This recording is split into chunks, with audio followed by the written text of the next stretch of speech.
We're going to build a little upon what we were discussing yesterday as we look at Ecclesiastes chapter 1 and verse 15.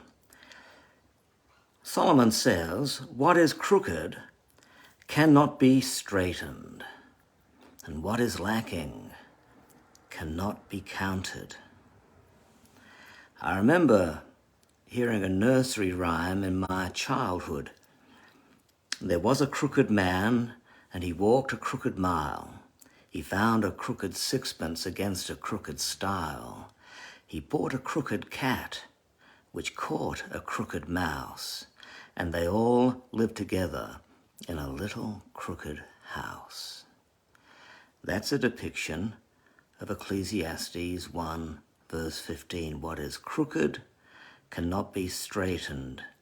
It reminds us that something wrong has entered the world, something that twists everything so you can't seem to get a straight answer for anything anymore.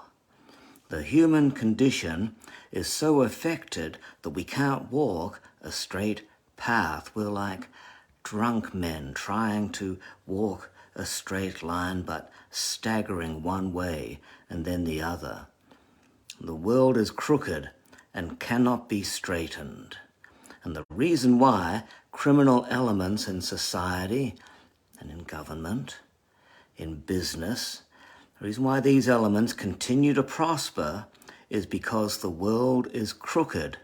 And to fit in a crooked world, you have to be at least a little crooked so you can work the angles and hide in the shadows. But that doesn't necessarily mean that you'll get away with your crooked dealings, because nobody gets away with anything, and ultimately everybody pays. It says, what is lacking cannot be counted. That's the reason why we're always looking for something more in life, because we're lacking, and what is lacking has drifted beyond us. Counted is a fiscal word. It's a value word. Values are connected to meaning.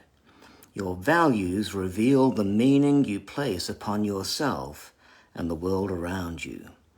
Since Adam, man has found his sense of meaning flows out of his relationship with God. And values are derived from the knowledge that there is a God who has ordained what is right and wrong, and what is good and what is evil. That's the reason why we value marriage or not. That's the reason why we value life or not.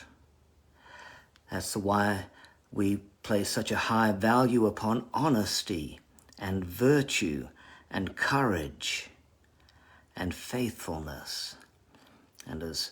So if you remove God from the equation, then all of these values are lost. And as Solomon wrote, what is lacking can't be counted. It just gets beyond you.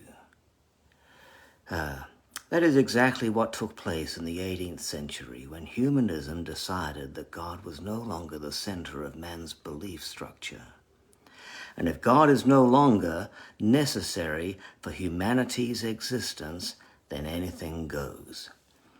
The Russian author and Orthodox Christian Fyodor Dostoevsky wrote about this in Crime and Punishment, where the main character, Raskolnikov, decides he's going to commit a murder, and he's got good justification for doing so.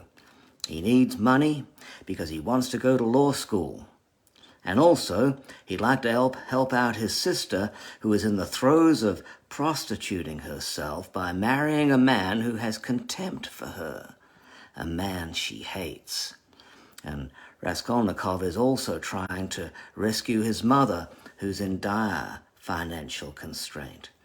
And while pawning his last few items so he can scrape by just for a little longer, he learns that the pawnbroker, who's got a whole bunch of crooked people caught up in her crooked pawnbroker business, is abusing her niece.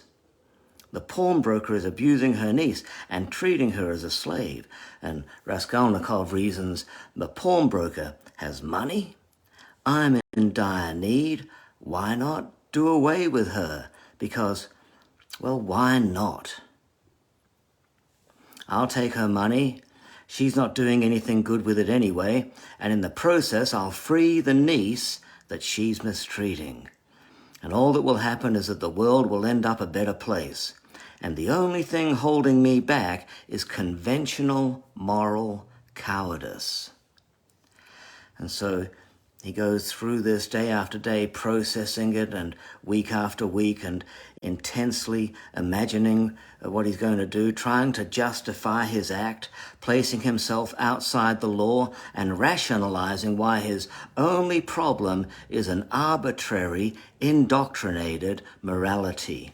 And so Raskolnikov does what he wants, and he commits the murder. And then, of course, all hell breaks loose. Even though he gets away with the crime, all hell breaks loose. Why? Because he doesn't get away with it in relation to his conscience.